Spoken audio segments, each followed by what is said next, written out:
Praise the Lord.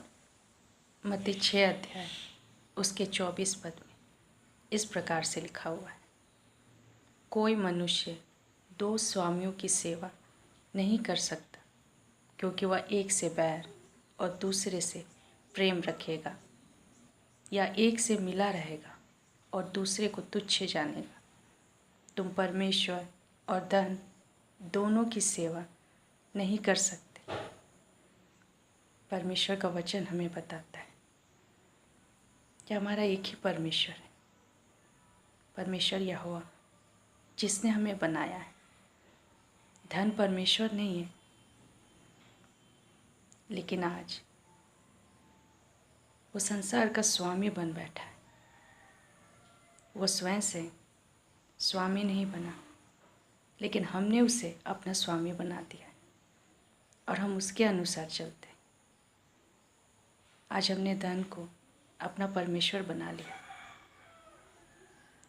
और हम सोचने लगे कि धन ही हमारा परमेश्वर है। जीने के लिए धन ज़रूरी है, लेकिन वो एक निर्जीव वस्तु है, वो परमेश्वर की जगह नहीं ले सकता। लेकिन आज हमने परमेश्वर की सेवा करने के बजाय धन की सेवा करने में लग गए। हमारे जीवन का उद्देश्य धन को प्राप्त करना, धन को बहुतायत से अपने पास रोक कर रखना। हमारा पूरा भरोसा आज धन के ऊपर है।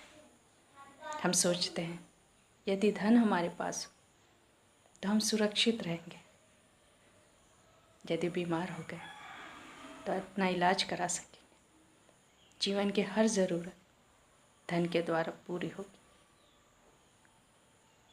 कहीं ना कहीं ये बात सत्य है, हमें धन की आवश्यकता है, लेकिन वो हमारा स्वामी नहीं है।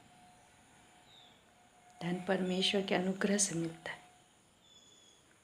परमेश्वर हमें ऐसी बुद्धि, ऐसी ज्ञान, ऐसी समझ देता है कि हम इस संसार में रहकर धन कमा सकते हैं, लेकिन वो हमारा परमेश्वर नहीं है। हमें धन की नहीं, लेकिन परमेश्वर की सेवा करनी है। धन सिर्फ एक वस्तु है, एक निर्जीव वस्तु।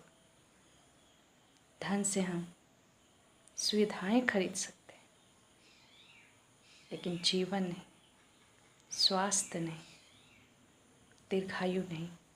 यह सब हमें परमेश्वर देता है, और धन भी हमें परमेश्वर के अनुग्रह से प्राप्त होता है। लेकिन हमारा जीवन कई बार इस बात को दर्शाता है कि हमने धन को अपना स्वामी बना लिया है, और वचन बताता है कि तुम परमेश्वर और धन की सेवा, दोनों की सेवा एक साथ नहीं कर सकते। यदि हम लूका की पुस्तक देखें, उसका 18वां अध्याय, तो उसमें हम एक ऐसे व्यक्ति के बारे में पढ़ते हैं जो यीशु मसीह के पीछे आना चाहता है, उसका चेला बनना चाहता है, और उससे पूछता है, हे प्रभु, मैं अनंत जीवन पाने के लिए क्या करूं? तब यीशु उससे कहते हैं, सारी आज्ञाओं को माना कर। और वो कहता है, मैं तो सारी आज्ञाओं को मानता हूँ। तब यीशु कहते हैं, अब भी तुझ में एक बात की खटी है, जा अपनी सारी संपत्ति को बेचकर कंगालों में बांट दे और मेरे पीछे हो ले, तुझे स्वर्ग में धन मिलेगा। लेकिन वो बहुत उदास हो जाता है और वापस लौट जाता है, क्योंकि उसका परमेश्वर, उसका स्वामी यीशु नहीं, लेकिन धन था। वह यीशु की नहीं, लेकिन धन की सेवा करता था। यीशु उसके जीवन में पहला स्थान नहीं रखता था, लेकिन धन उसके लिए सबसे महत्वपूर्ण था, अनंत जीवन से भी अधिक। इसलिए वो यीशु को छोड़कर चला जाता है। एक ऐसा व्यक्ति जो पूरी व्यवस्था को जानता है, जो सारी आज्ञाओं को मानता है,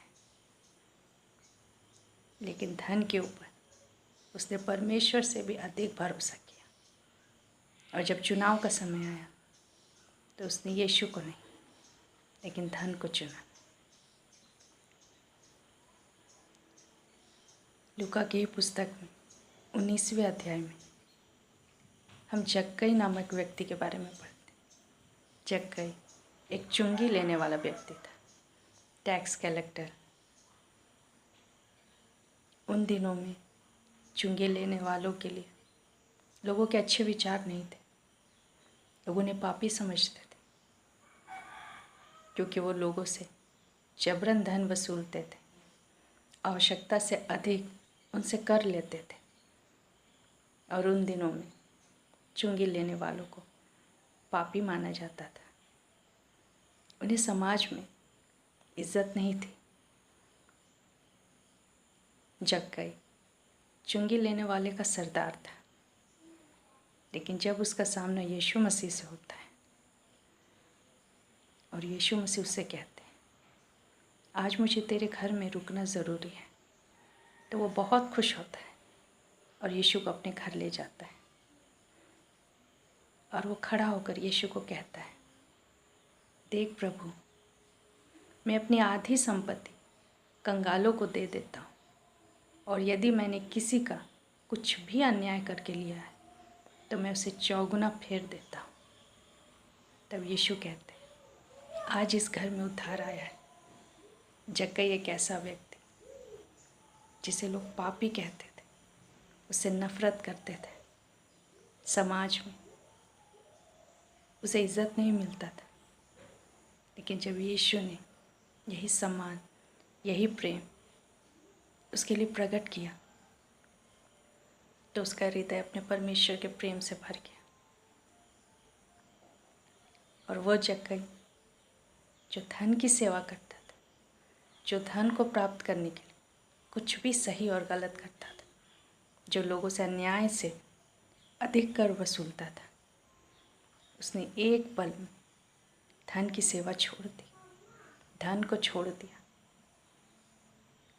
और यीशु के पीछे चलने का निर्णय लिया। हम इन दोनों व्यक्तियों के जीवन से सीख सकते हैं। एक तरफ एक ऐसा व्यक्ति जो सारी आज्ञाओं को मानता था, व्यवस्था को जानता था, उसने धन को चुना, उसकी सेवा करना उसे ज़्यादा बेहतर लगा। उसने यीशु को नहीं, धन को चुना और अपने अनंत जीवन को खो दिया। उसके पास मौका था यीशु का चेला बनने का, लेकिन उसने इस अवसर को पहचाना नहीं। और दूसरी तरफ एक पापी व्यक्ति, एक चुंगी लेने वाला, उसने यीशु को चुना, परमेश्वर को उसने चुना। बजाय धन के उसने अपना जीवन परमेश्वर को सौंपा। हमारे जीवन में भी ऐसा समय आएगा जब हमें निर्णय लेना होगा कि हम किसकी सेवा करेंगे, धन की या परमेश्वर की। क्योंकि परमेश्वर कहता है तुम दोनों की सेवा नहीं कर सकते। परमेश्वर ने हमें सब कुछ बहुत आयत से दिया है, लेकिन वो नहीं चाहता कि हम धन की सेवा करें, धन के गुलाम बन जाएं। लेकिन परमेश्वर हमें मुक्त करना चाहता है। वो नहीं चाहता कि हमारे ऊपर धन का अधिकार हो। परमेश्वर हर कुछ हमें देना चाहता है। वो हमें कमी घटी में नहीं देखना चाहता, लेकिन वो चाहता है कि भरपूरी से हमारे पास हो, ताकि हम अपनी ज़रूरत को पूरा कर सकें और सामने वाले की सहायता कर सकें। लेकिन जो धन जिसके द्वारा हम सुविधाओं को खरीद सकते, जब उसे अपना परमेश्वर बना लेते तो हम परमेश्वर के राज्य से दूर हो जाते, परमेश्वर से दूर हो जाते। धन परमेश्वर नहीं है। हम सोचते हमारे बैंक में यदि बहुत पैसे हो तो हम लंबा जीवन जी सकते हैं, अच्छा जीवन जी सकते हैं। बहुत सारे करोड़पति, अरबपति हैं, अंत के दिनों में धन भी उन्हें बचा नहीं पाता, क्योंकि हमारा परमेश्वर ही है जो अंत तक हमारे साथ होता है। हम सोचते हैं यदि हमारे बैंक में धन हो तो मुश्किल वक्त में वो हमारे काम आएगा। कई बार धन भी हमारी सहायता नहीं कर सकता, क्योंकि वो एक वस्तु है, जीवित परमेश्वर नहीं है। हमारा परमेश्वर जीवित है और हमारी हर एक आवश्यकताओं को पूरी करने में सामर्थ्य है।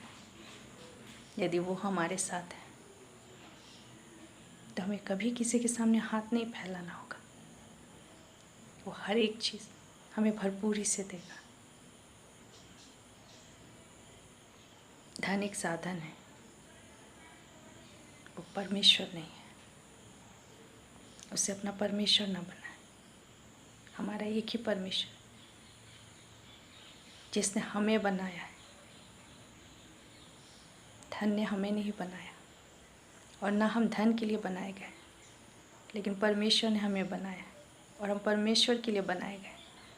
इसलिए हम परमेश्वर की सेवा करें और सारी बहुतायत स्वयं हमारे पीछे आएंगी और सबसे बढ़कर अनंत जीवन हमें मिलेगा परमेश्वर इन वचनों के द्वारा। आज हम सब की सहायता करें ताकि जब चुनाव का समय आए तो हम धन को नहीं लेकिन अपने परमेश्वर को चुनें, क्योंकि हमारे परमेश्वर में सारी आशीषें वास करती हैं।